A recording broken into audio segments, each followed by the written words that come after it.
La guerra es la política por otros medios, decía el teórico Clausewitz, y Aram Aronian publicó un libro que se llama La Internacional del Terror Mediático.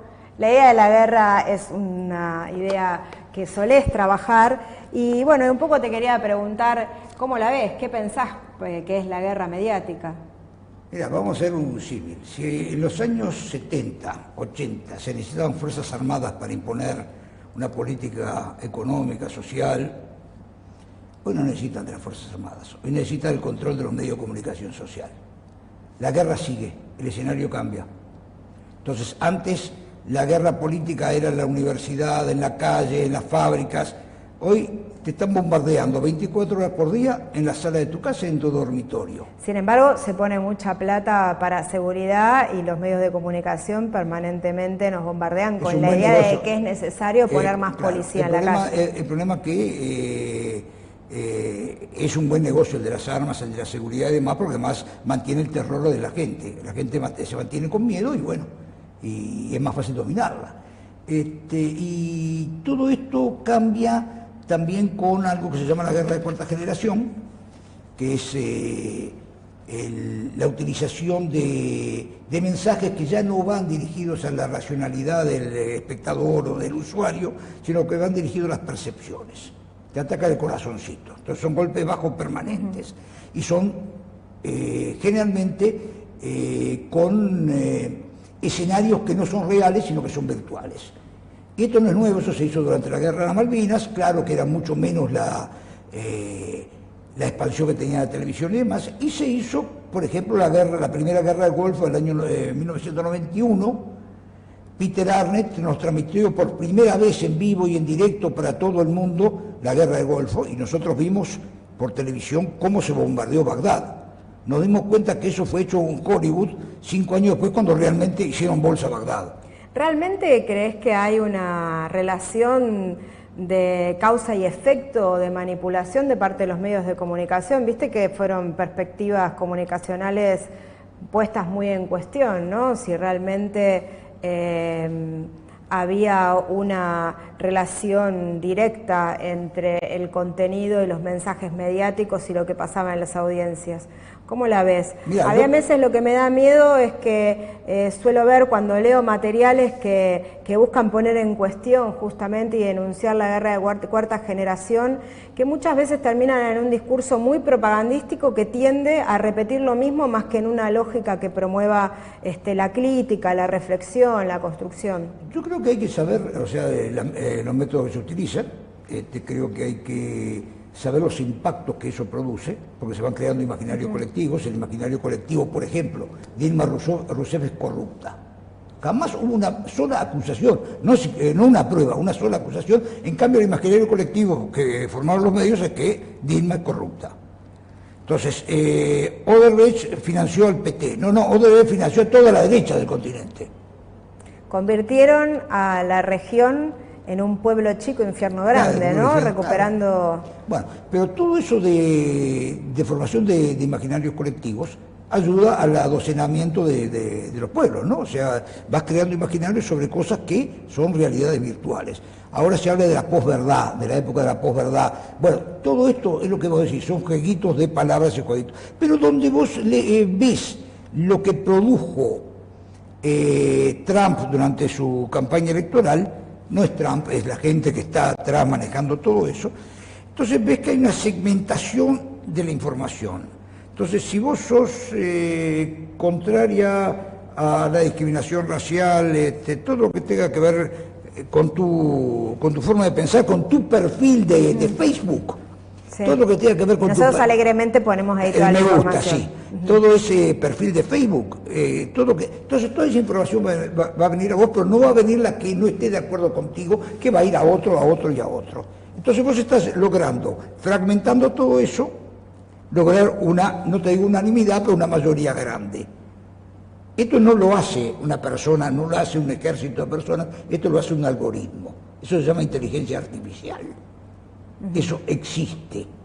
Eso fue denunciado hace muchos años y que ahora ya hay un señor Hilbert, que es un alemán, que es uno de estos nerds raritos, que hizo el cálculo que desde el comienzo de la historia hasta el año 2014 se produjo la misma cantidad de información que desde 2014 hasta ahora. Y que eso significaría, puesto en textos, una hilera de libros de acá al sol y de vuelta. O sea, para tener una idea de la magnitud de la información, y que eso no lo maneja ninguna mente superdotada, sino que lo manejan unos algoritmos que fueron creados en su momento por mentes dotadas o superdotadas. Y que hoy maneja una cantidad de información que va haciendo esa fragmentación de información y demás. Yo no estoy diciendo esto para que la gente se crea que tiene un monstruo encima y que no vale la pena vivir, sino simplemente son realidades que están sucediendo y que nosotros no podemos hablar alegremente de cosas que sucedieron hace 40 años. Hay gente que quiere reivindicar o poner otra vez arriba el informe McBride del año 1980. ¿Qué tiene que ver el 1980 con el 2017? Hay una diferencia tecnológica, por empezar, muy grande. Pero digo, en las regulaciones sí aparece, ¿no? Como algunas ideas. Claro, el informe, es muy importante para su época.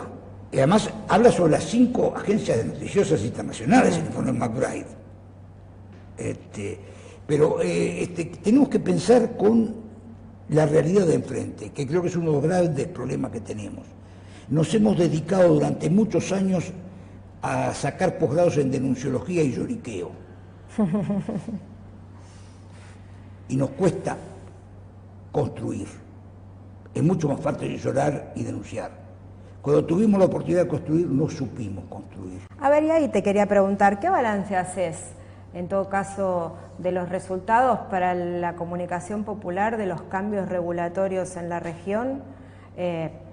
Bueno, obviamente estamos en Argentina, pensando en Argentina, pero también la experiencia venezolana que muchas veces vemos como faro, y Ecuador, que está en este momento, por ejemplo, cerrando concursos de televisión digital. Sí, tenés Bolivia, tenés algunas experiencias en Brasil, tenés un surgimiento de... Algo en Uruguay, muy incipiente. Muy acostadita y muy controladito. Y tenés algunas cosas que ahí me sorprende, que es una nueva forma de hacer comunicación popular, que son, por ejemplo, la gente de facción, lo de Ninja Media, lo del medio activismo emergente, que está aquí en la Argentina, que son formas de utilizar las redes de comunicación para dar información. La segunda andanada, después de la andanada de manifestaciones de derecha en Brasil y demás, vino con el excelente trabajo periodístico de estos muchachos, pues entonces son unos muchachos, además si los ves los llevas presos por portación de cara, pero que han hecho un excelente trabajo en fotografiar quiénes son los que iban a las marchas de la derecha. Ni un solo negro, obviamente, ¿no? En un país de un 70% más o menos de negros. Y son nuevas formas que se van dando de acuerdo también a las necesidades que se van produciendo, con algún trabajo bastante bien organizativo ahí de quien era mi ministro de Cultura de Brasil, Juca Ferreira, perdón, pero no logra masificarse. El problema que tenemos, que todos queremos preferimos ser cabeza de ratón que cola de león, y juntarnos entre varias agrupaciones de prensa popular es muy difícil. Todos queremos ser nosotros y comandar eso. No hemos logrado hacer en casi ningún país me animaría a decir, bancos de contenidos. Yo vengo ahora de Colombia, y en Colombia estamos haciendo unos foros de comunicación para la paz. O sea, un país que hace 60 años que comunica para la guerra. O sea, no reconoce al otro, no hay reconocimiento de la autoridad. Y ahí los compañeros empezaron a comprender la necesidad de que sus experiencias se pudieran compartir. Entonces están haciendo distintas formas de intercambio de materiales. Bueno, nosotros no lo hemos logrado en América Latina, y eso no se debe a las reglamentaciones ni a los marcos legales. ¿No te da a veces la sensación de que que hubo una oportunidad y que la perdimos, digamos, desde el movimiento popular? O sea, bueno, son más duros. Claro, soy más viejo además, pero te quiero decir, sí, varias, pero tenés dos posibilidades: irte a dormir o seguir peleando. Sí, a mí me da la sensación esa de que estamos peleando guerras que no existen y que cuando tuvimos la oportunidad de construir no supimos construir. Acá tuvimos durante 6 años una ley de servicio de comunicación audiovisual donde no se construyó casi nada. Bueno, dijiste que era una primavera, Claro. En el bloque pasado. ¿Cómo lees entonces el desarrollo de la ley audiovisual acá? ¿Cómo leo? Primero, leo que... El 33%, digo, hace poco el diario La Nación le hace una entrevista a José Cretaz a Miguel de Godoy. Miguel de Godoy dice, bueno, nosotros entregamos 4 licencias de televisión digital al sector sin fines de lucro. Por empezar, las licencias las ganamos en un concurso público en 2015, o sea que no nos entregó ninguna licencia, sino lo que hizo fue pasarnos del canal 33 al canal 32. Y sin embargo, cuando hago la cuenta no me da que 4 canales sean el 33%. No, claro que no te va a dar nunca la cuenta. Nunca me puede dar. Nunca, pero además, yo hago la pregunta al revés. ¿Por qué seguimos peleando por el 33%? A ver. ¿Por qué seguimos peleando por el 33%? Sería muy justo, sería... incluso justo sería el 50%, pero a los efectos, no importa, 33%. 34% sería por la ley argentina. Pero, ¿por qué seguimos peleando con eso si no tenemos capacidad ni de poner al aire una sola señal? Bueno. ¿Por qué seguimos metidos en una lucha Es un por sector muy débil. ¿Por qué seguimos metidos en una lucha por frecuencias cuando las frecuencias van a desaparecer en 5 años? ¿Estás seguro? Pero es que yo como que vengo escuchando que siempre va avanzando tecnológicamente y siempre una tecnología decreta la muerte de la anterior. No decreta la muerte. Digo, ¿cuántas veces se habló de que el libro iba a dejar de ser útil? Bueno, eso, y mirá, acá tenemos un libro. El libro de Sara Maronian. Sí, pero se lee muchísimo menos libros de lo que se leía hace 10 años. Sin duda. Hoy una tirada de 1000 ejemplares es un bestseller. Es un bestseller, o de 3000 es un bestseller, digamos, pero hay tiradas de 500 son muy habituales. Sí, por eso digo. Antes hablábamos de 10.000 de entrada, 20.000, 30.000. Pero no es que los diarios hayan muerto, no es que los libros hayan muerto, es que hay otra cantidad de cosas que van haciendo menos importante o van relativizando lo que es. Y en el caso de la televisión y de la radio, Noruega ya prohibió las FM, las sacó del aire porque son improductivas. Por ejemplo, es porque ya todo eso va a la nube y es igual que la farsa esta de los teléfonos celulares que te cobran roaming cuando no pones nada porque todo eso va a la nube, todo eso es internet, claro. Es gratis. Entonces te están cobrando un servicio que no existe, por un servicio que no te dan. Entonces lo mismo pasa con las frecuencias. Vos no vas a llegar a los dispositivos móviles por frecuencias radioeléctricas. ¿No es cierto? Y no. Claro, entonces, llegamos por vos vas internet. a llegar al televisor... Salvo que utilices el OneSec, que podríamos utilizar. Bueno, y eso sería excelente que empezaras a pensar en utilizarlo y juntar a 3 o 4 o 5 o 16 para poder tener contenidos a ofrecer a toda esa gente. Entonces, tenés que pensar en otra forma de hacer comunicación que vaya directamente al usuario sin pasar por la caja boba. Me pasa que a veces me da la sensación de que todavía, no sé, nos faltan 10 años de experimentación. Son proyectos a largo plazo.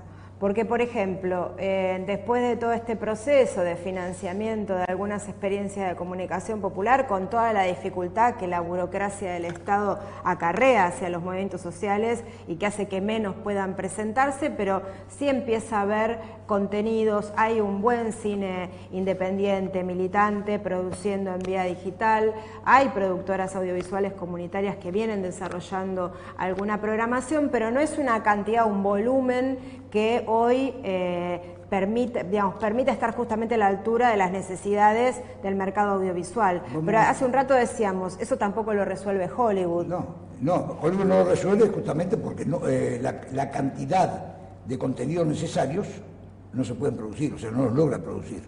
Entonces vamos un poquito para atrás. ¿Para qué queremos un medio de comunicación? Bueno, es una pregunta, el para qué, por lo menos en la lectura que hacemos nosotros, es la pregunta central. No es que porque tenemos cualquier cosa para decir. Digamos, estamos pensando en la construcción de medios de comunicación que estén aportando a la construcción de otro mundo, de un mundo nuevo. Va dirigido a la sociedad. Hay un tema ahí. Nosotros no segmentamos público. No, bueno, fenómeno. Generalizar público. Exacto. Cosa que no está mal ni está bien, digamos, es una opción. Es una decisión. Es una opción. Y es más difícil, entonces, inclusive. Vos tenés la tercera parte ahora, es cómo hago para que ese mensaje, esa agenda que yo tengo, pueda llegar al usuario. ¿Cuáles son las vías? ¿Hay una sola vía? ¿O tengo que entrar a pensar de que es necesario explorar más de una vía? No te estoy dando soluciones, sino que estoy la clase con Aram Maronian, así de lujo. Bueno, indudablemente, porque un poco, digamos, quería ir a preguntarte por ese lado, digamos, ¿qué opinas vos, digamos, de la relación entre las nuevas tecnologías y los movimientos sociales? Creo que veo a dónde va lo que estás planteándome en este momento, planteándonos, y que indudablemente no alcanza con proponer un set de televisión y empezar a transmitir, sino que también hay que estar pensando en las redes sociales, de qué manera se comunican, cómo esas piezas se recortan y se hacen más breves. ¿Cuáles son las herramientas ahora para llegar a esos usuarios? Para llegar a ese pueblo, para llegar a la sociedad, para entrar no solamente con los convencidos, sino a los que querés convencer. Ahí está el principal desafío. Ese es el principal problema, porque en esta denunciología y este lloriqueo seguimos hablando para los convencidos. Entonces no le ganamos a nadie. Y si querés, te voy a dar una constante en lo que yo puedo hablar de Venezuela, de Ecuador, de Argentina, de Brasil. Ninguno de estos procesos vendió esperanza. Vendió lo que ya le dio. Entonces vos estás generando una generación joven con una cantidad de, no digamos prevedas, de conquistas sociales que va por más. Y si vos le decís, no, porque nosotros les dimos tal cosa y ustedes se olvidan, no. En la construcción siempre tenés que ir para adelante, siempre tenés que dar esperanza. Y si vos a la juventud no le das esperanza, dale un revólver. Bueno, fuerte. Ahora... es fuerte, sí, yo provoco. Sí, por eso te invitamos. Me encanta la provocación, pero me encanta la provocación para que la gente piense y demás. Si vas la década ganada, los 18 años de la Revolución Bolivariana, los, no sé, ¿cuántos? 42 millones, no, 42 millones mucho, 6 millones de pobreza, de pobres críticos que fueron incorporados al sistema en Brasil, en Ecuador la Revolución Ciudadana.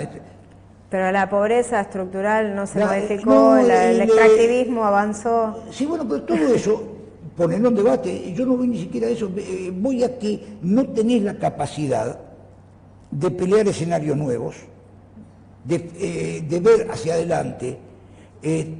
Yo teniendo 18 años, que podía votar, digamos, ahora 16 podía votar, 18 años, votaría por alguien que me diga, que me dé una esperanza de futuro, que me incluya.